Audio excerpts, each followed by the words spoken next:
Good morning students. फिलहाल हम लोग 2 दिन से कोई भी वीडियो अपलोड हम नहीं कर पा रहे हैं। इसके पीछे एक बहुत ही बड़ा हमको न्यूज़ सुनने के लिए मिला। 24 तारीख की रात का एक न्यूज़ है जो कि 25 मॉर्निंग में हमको सुनने के लिए मिला कि पिछले ईयर हम लोग की 10th के बैच में शामिल एक स्टूडेंट जो कि हमारे कोचिंग के 4 साल से वो स्टूडेंट रह चुके हैं, कुछ ऐसा उनका तबीयत 24 तारीख की रात में बिगड़ा कि वो हम लोग से बहुत ही दूर चले गए। और जब ऐसा न्यूज हमको जब सुनने के लिए मिला तो अंदर से बहुत ही टूट गया आदमी। और अंदर से हम कोशिश कर भी रहे थे कि वीडियो को अपलोड करें, बनाएं, बट नहीं बन पा रहा था। सो इसके लिए आपसे मैं माफ़ी मांगता हूँ। तो प्लीज़ जो स्टूडेंट्स को नहीं मालूम हो, जो भी कोचिंग के स्टूडेंट्स हैं जिनको अगर ये चीज़ नहीं मालूम हो, इस चीज़ को वो जाने कि हमारे 10th के स्टूडेंट्स प्रिंस कुमार अब हम लोग के बीच नहीं रहे। सो आप लोग से निवेदन है कि आप लोग उनकी आत्मा की शांति के लिए 2 मिनट का मौन व्रत रखें। मैंने कल जिस दिन सुना उसी दिन ही उनके लिए रखा। और आप भगवान से ये मनाएं कि इस विकट परिस्थिति में उनके फैमिली, उनके पेरेंट्स को कैसे भी इस कष्ट को वो प्लीज सहन कर लें। वरना एक माँ से एक जवान बेटे का दूर हो जाना क्या कष्ट होता है, हम लोग उसका अनुमान भी नहीं लगा सकते हैं। सो प्लीज आप भगवान से ये प्रेयर कीजिए कि उनके आत्मा को शांति दें और उनके परिवार को इस दुख की परिस्थिति को सहन करने का क्षमता दें। सो प्लीज आप लोग ये काम को करें और 2 मिनट का मौन व्रत प्लीज आप लोग रखें। और देखिए यहाँ पे आज हम लोग class 10th pair of linear equation in 2 variables, आज वो एनर्जी नहीं दिखेगी जो कि पहले की वीडियो में आपने एनर्जी को मेरा देखा होगा। सो थोड़ा सा धीरे धीरे ही हम लोग बढ़ेंगे। चलिए देखते हैं। फर्स्ट जो मेरा टर्म है वेरिएबल, इस टर्म्स को मैंने पॉलिनोमियल्स चैप्टर में पढ़ चुका है। यहां तक कि टर्म को हम लोग पॉलिनोमियल्स चैप्टर में पढ़ चुके हैं, बट मैं उसको धीरे धीरे बट उस पर कम टाइम देकर के आगे की तरफ बढ़ेंगे। Variable a symbol having various numerical value, a symbol having various numerical value are called variable. जैसे x plus 7 equal to 9, x is called variable, यानी x इज कॉल्ड वेरिएबल। और constant a symbol having fixed numerical value, a symbol having fixed value are called constant. It means 7 is called constant, 9 is called constant, and x is called variable. Next, algebraic expression. Combination of constant and variables. Combination of constant and variables are called क्या? algebraic expression, या बोल सकते हैं हम लोग constant and variables connected with 4 fundamental sign of mathematics: plus, minus, multiply and divide are called algebraic expression. अगर constant और variables plus, minus, multiply, divide in चारों साइन से क्या हो? इंक्लूडेड हो, जुड़े हुए हो, it's means called algebraic expression. Next topic equation. An algebraic equation या इक्वेशन की बात करें तो हम क्या बोलेंगे? An algebraic expression has equal sign, या an algebraic equation involve equal sign are called equation. जब अलजेब्रिक एक्सप्रेशन में इक्वल का साइन आ जाए,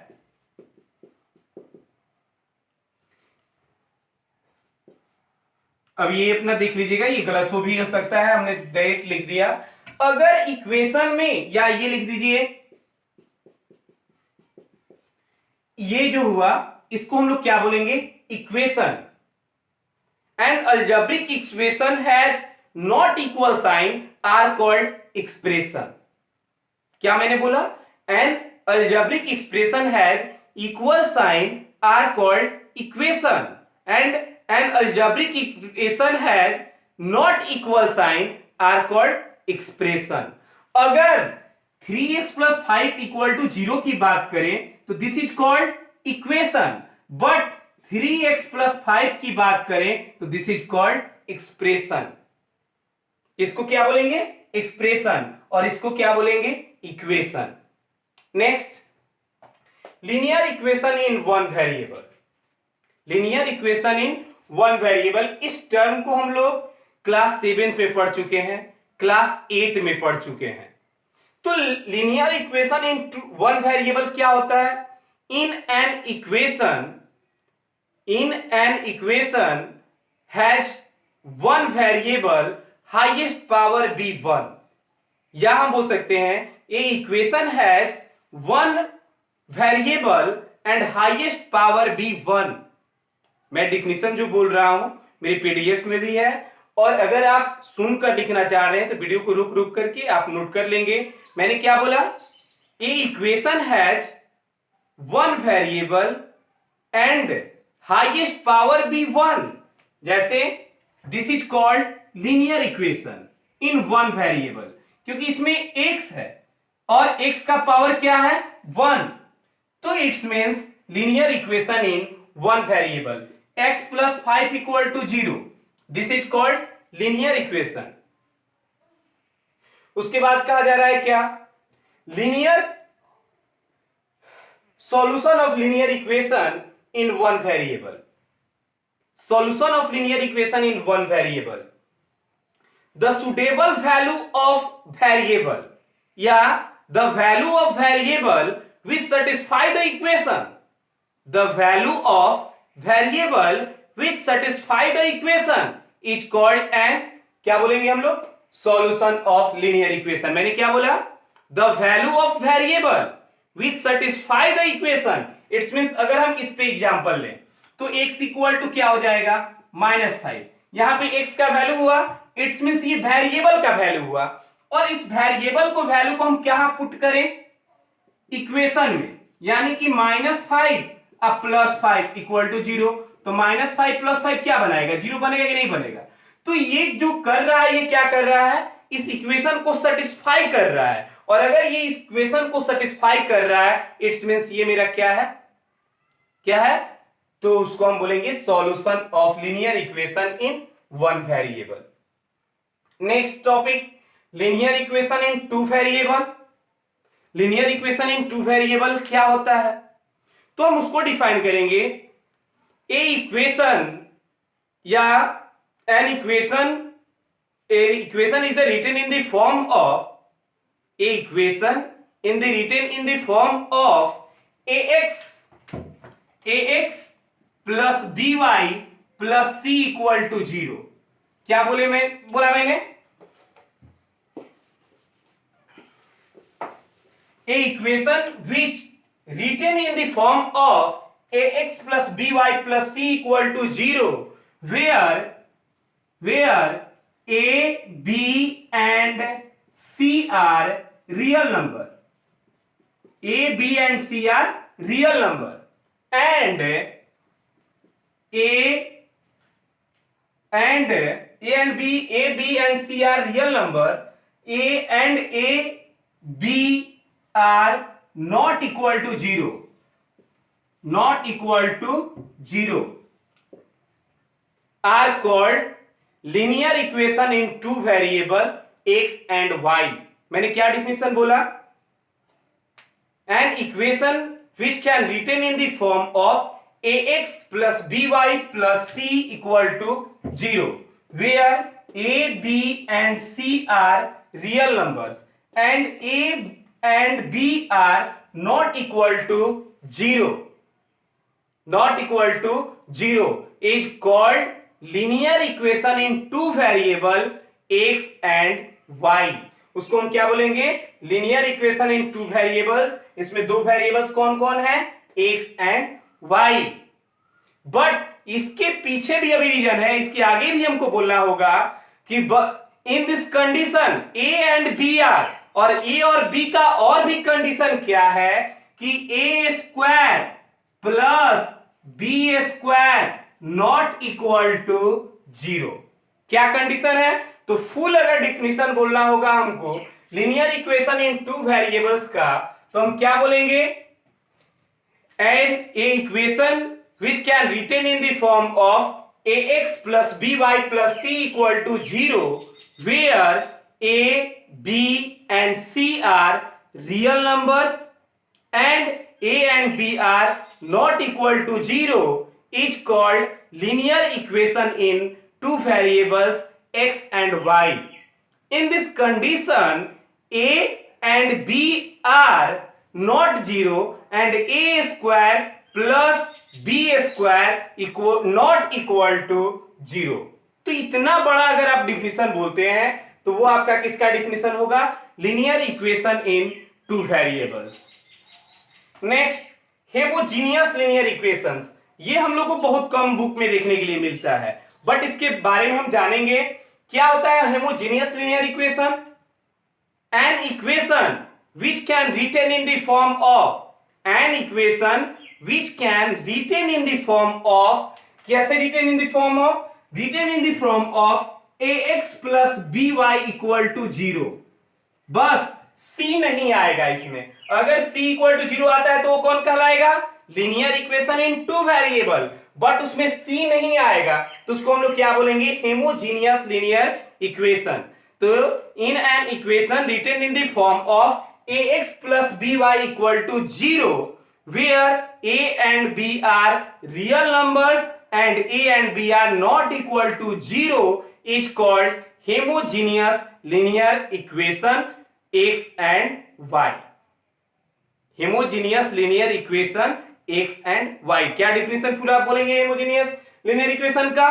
तो homogeneous linear equation का हम डिफिनेशन बोलेंगे कि an equation which can be written in the form of ax plus by equal to 0, where a and b are not equal to 0, where a and b are real number. पहले बोलेंगे a and b are real number and a and b are not equal to 0 is called homogeneous linear equation for variable x and y. क्योंकि इसके में variable कौन है? x and y. फिर next topic यहां तक हमने पढ़ लिए. अब नेक्स्ट टॉपिक क्या है?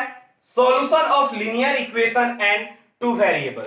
सेम मैंने अभी पढ़ा था कि solution of linear equation in one variable, same उसी की तरह इसका भी होगा डिफिनेशन कि एन इक्वेशन सुटेबल वैल्यू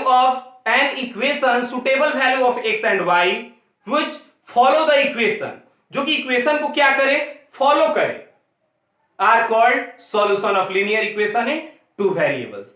तो हम यहां पे ये कहना चाहेंगे, जैसे मान लीजिए कोई लिख दिया कि 2x plus 5y equal to 0, तो x और y का कौन सा वैल्यू पुट किया जाए जो कि इस इक्वेशन को क्या दे दे?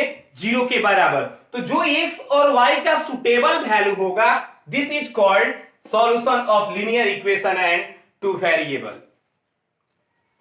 Next terms, pair of linear equation in two variable.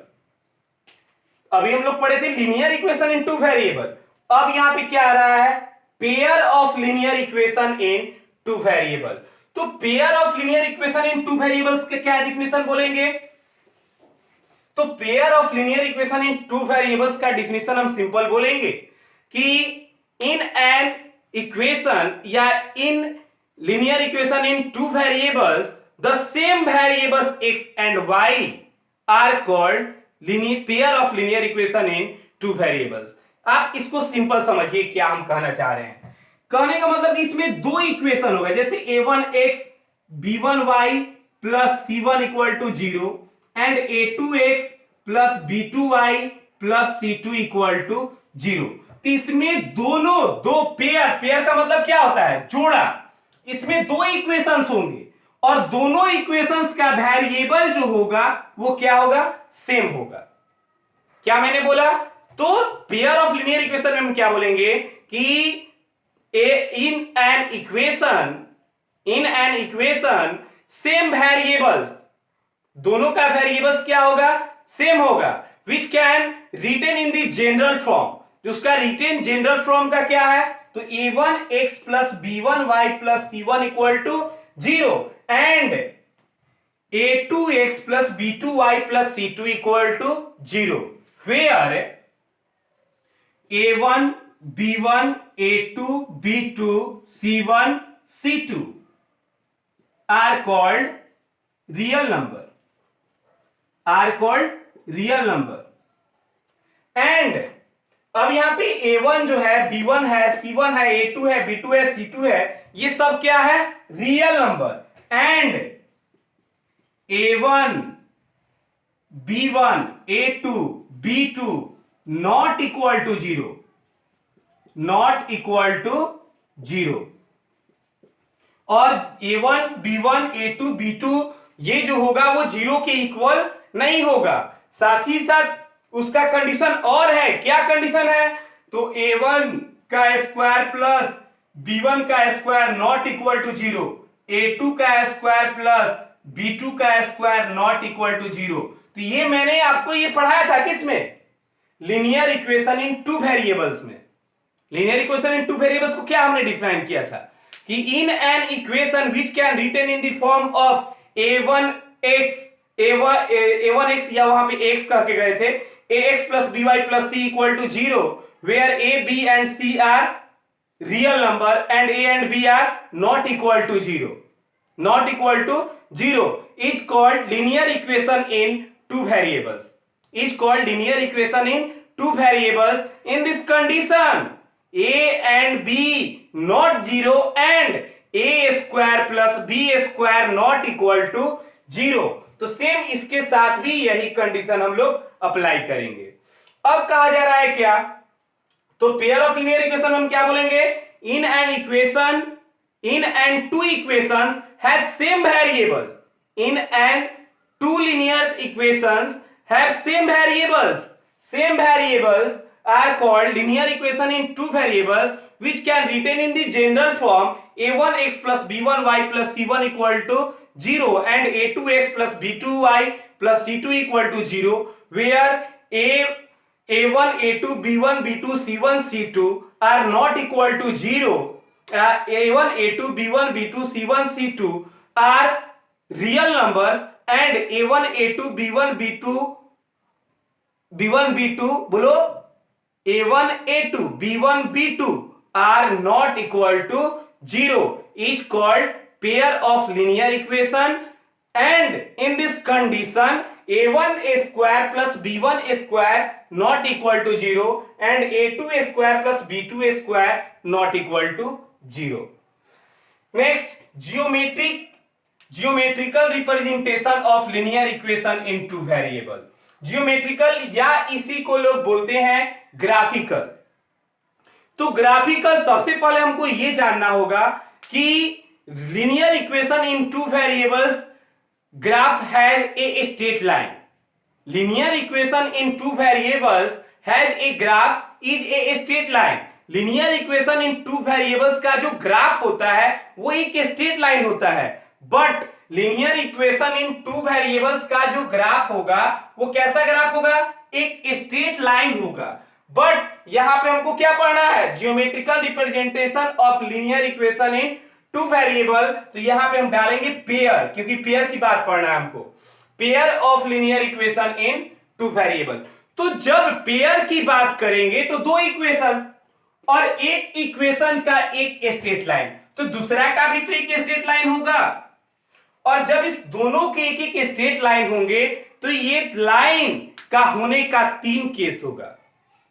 In two lines have three terms या थ्री पॉसिबिलिटीज, तीन पॉसिबिलिटीज होगी। क्या क्या? फर्स्ट पॉसिबिलिटी क्या होगा कि एक लाइन ऐसे तो एक लाइन ऐसे जा सकता है, यानी कि ये एक पॉइंट पर क्या करेगा, इंटरसेक्ट करेगा। दूसरा जो केस क्या हो सकता है कि एक लाइन के ऊपर में ही दूसरा लाइन भी हो सकता है। और तीसरा केस क्या हो सकता है कि ये लाइन कभी काटेगा ही नहीं, तो इसको हम क्या बोलेंगे, इंटरसेक्ट। इसको क्या बोलेंगे, इंटरसेक्ट। इसको क्या बोलेंगे, कोइंसाइड। कोइंसाइड यानी कि एक के ऊपर में दूसरा। और तीसरा केस क्या होगा, पैरेलल। तीसरा को क्या बोलेंगे, पैरेलल। तो pair of geometrical representation of linear equation in two variables का जो ग्राफ होगा वो ग्राफ कैसा होगा, तो ग्राफ के कितने कंडीशन होंगे, कितने पॉसिबिलिटीज होगी, तो 3 पॉसिबिलिटीज होंगे। और क्यों, क्योंकि पेयर ऐसे हमसे कोई पूछेगा मेनली कि linear equation in two variables का ग्राफ कैसा होगा, तो हम सिंपल बोलेंगे कि एक स्ट्रेट लाइन होगा। बट हमसे कोई पूछेगा कि pair of linear equation in two variables का ग्राफ कैसा होगा, तो उसके साथ 3 कंडीशन अप्लाई होगा, 3 पॉसिबिलिटीज उसके साथ आएगा। एक क्या आएगा, तो 2 लाइन है, दोनों स्ट्रेट लाइन थे, तो ये दोनों स्ट्रेट लाइन अपने साथ 3 खेल खेल सकते हैं। एक काट सकते हैं, एक के ऊपर में दूसरा हो सकता है, और दूसरा जो कभी मिलेगा ही नहीं, जो कभी काटेगा ही नहीं।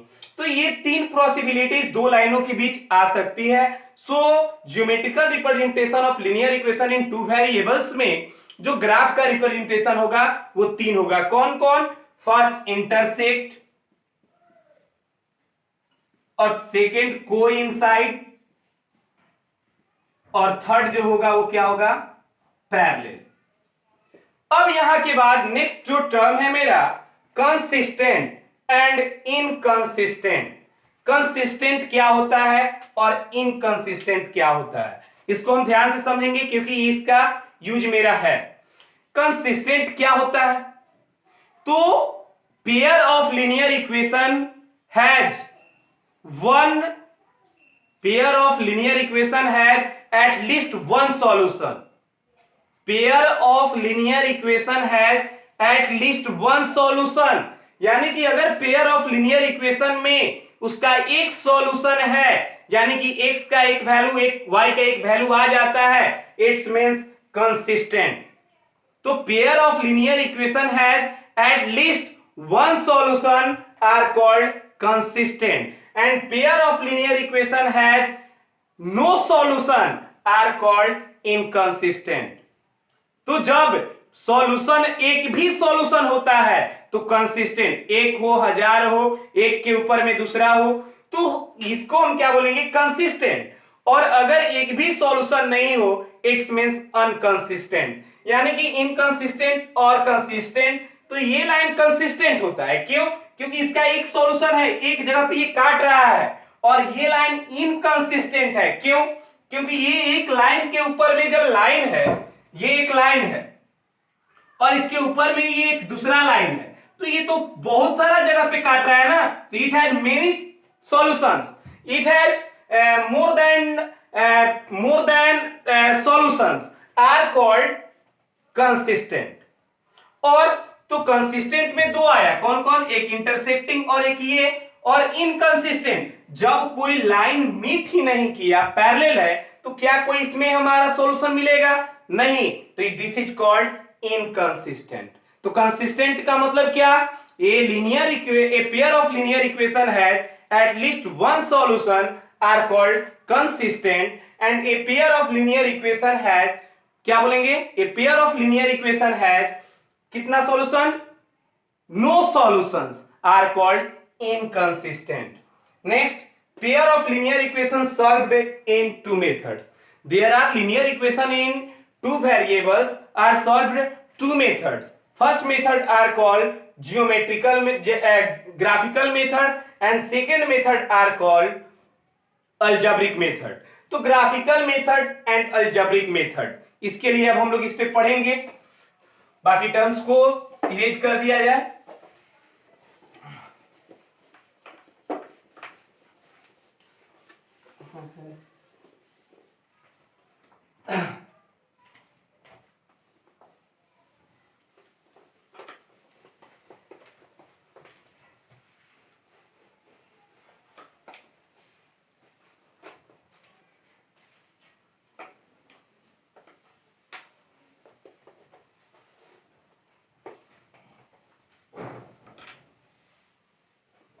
अब ध्यान दीजिए ग्राफिकल मेथड।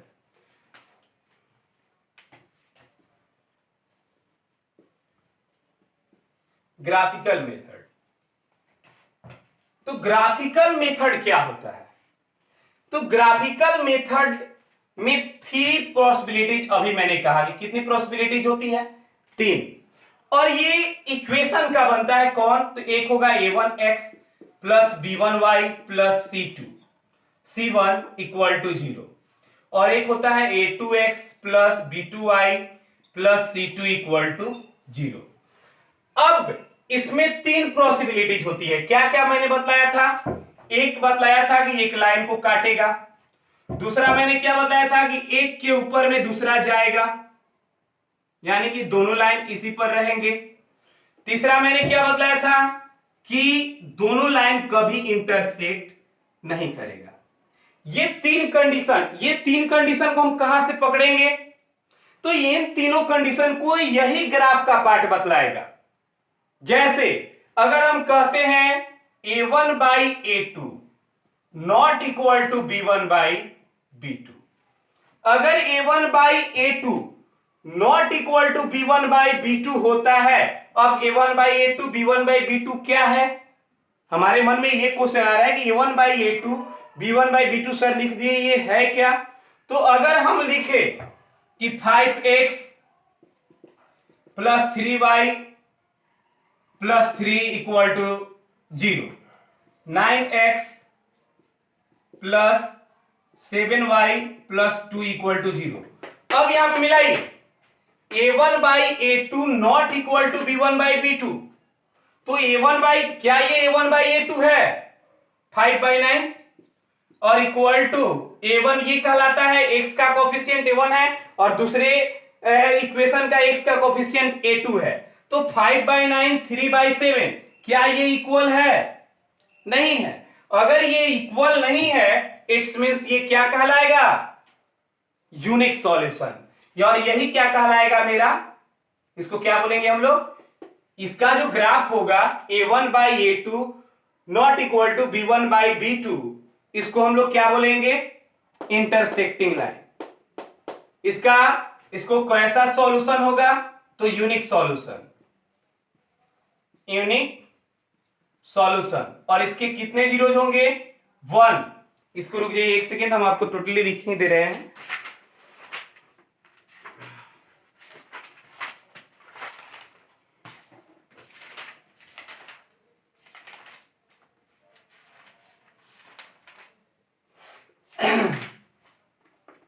जैसे इसका जो होगा लाइन इंटरसेक्ट कर रहा है, तो intersecting line, intersecting line unique solution या वन सॉल्यूशन बोल सकते हैं इसको। और ये ग्राफ कैसा होगा? कंसिस्टेंट। ग्राफ कैसा होगा? कंसिस्टेंट। तो इस पे ध्यान देंगे, जब a1 by a2 not equal to b1 by b2 अगर हम इससे निकालते हैं तो उसका ग्राफ कैसा बनेगा? यूनिक सॉल्यूशन, यानी एक सॉल्यूशन मिलेगा, कंसिस्टेंट होगा, और कैसा ग्राफ होगा? इंटरसेक्टिंग। दूसरा जो होता है इसको हम लोग बोलेंगे a1 by a2 equal to b1 by b2 equal to c1 by c2। a1 by a2 b1 by b2 c1 by c2 क्या है? अगर कोई इक्वेशन लिखा हुआ है कि 2/4 या 2x plus 3y plus 4 equal to 0, और ये लिख रहा है कि 4x plus 6y plus 8 equal to 0, तो अगर हम कहें कि 2/4, इसका क्या होगा? तो 3/6 4/8, कटाइए तो 1/2 1/2 1/2। तो अगर ये कंडीशन आता है a1 by a2 equal to b1 by b2 equal to c1 by c2, तब इस केस में मेरा ग्राफ जो होगा वो क्या होगा? इनफाइनाइटली मेनी सॉल्यूशंस या infinite solutions, infinitely many solutions. और इसके ग्राफ क्या होंगे? मैंने बोला था कि ये दोनों किस में आते हैं?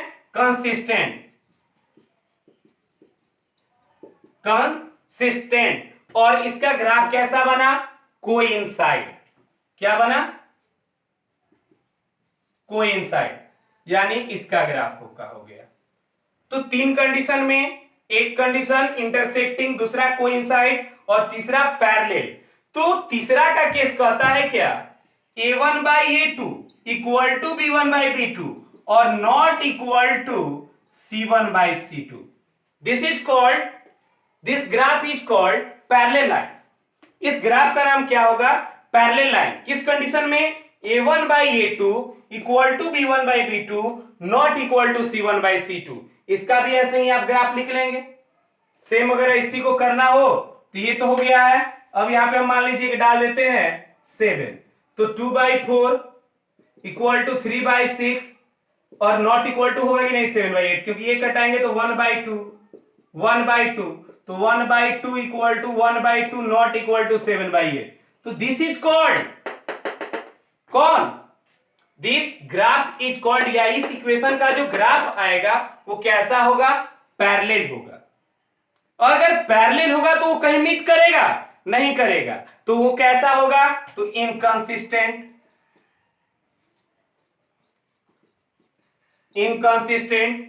सॉल्यूशन होगा उसका जब लाइन ही पैरेलल हो गया, तो जब ये मीट करेगा, जितना जगह पे मीट करेगा उतना सॉल्यूशन।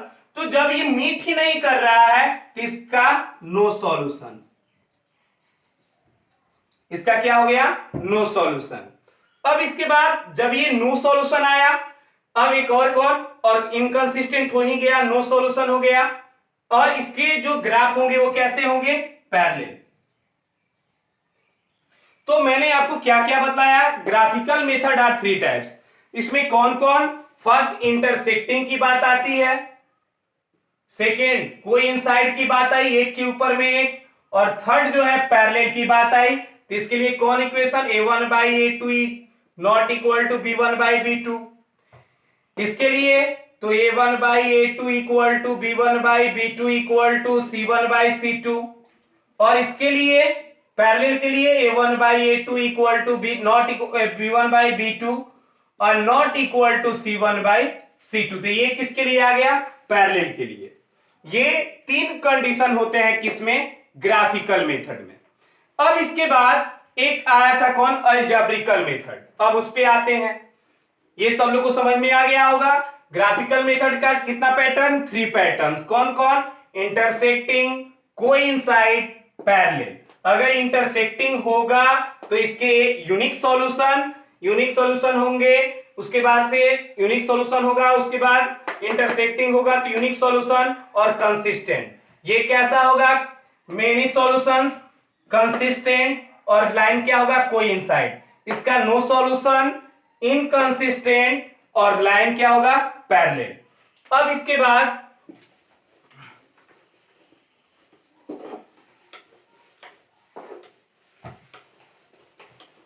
आते हैं ग्राफिकल उसमें अलजेब्रिकल मेथड। अब इसमें जो अलजेब्रिकल मेथड का भी 3 पार्ट होता है। कौन कौन? ग्राफिकल मेथड का भी 3 पार्ट, अलजेब्रिकल मेथड का भी 3 पार्ट। कौन कौन? Substitution method, second elimination method, और थर्ड क्रॉस मल्टीप्लिकेशन मेथड।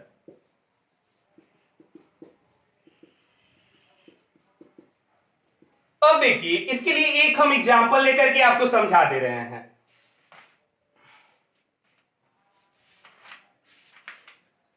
कोई एक एग्जांपल ले लिया जाए और उससे हम लोग दोनों मेथड को समझ लेंगे।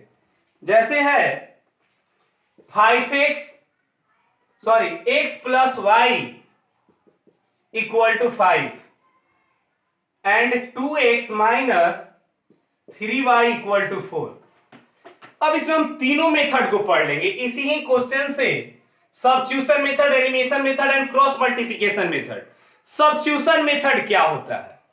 तो सब्स्टिट्यूशन मेथड में हमको करना क्या होगा कि जब इसमें 2 वेरिएबल्स होते हैं तो एक वेरिएबल्स का वैल्यू निकाल करके दूसरे इक्वेशन में पुट कर देना, तो वो मेरा क्या कहलाता है? Substitution method.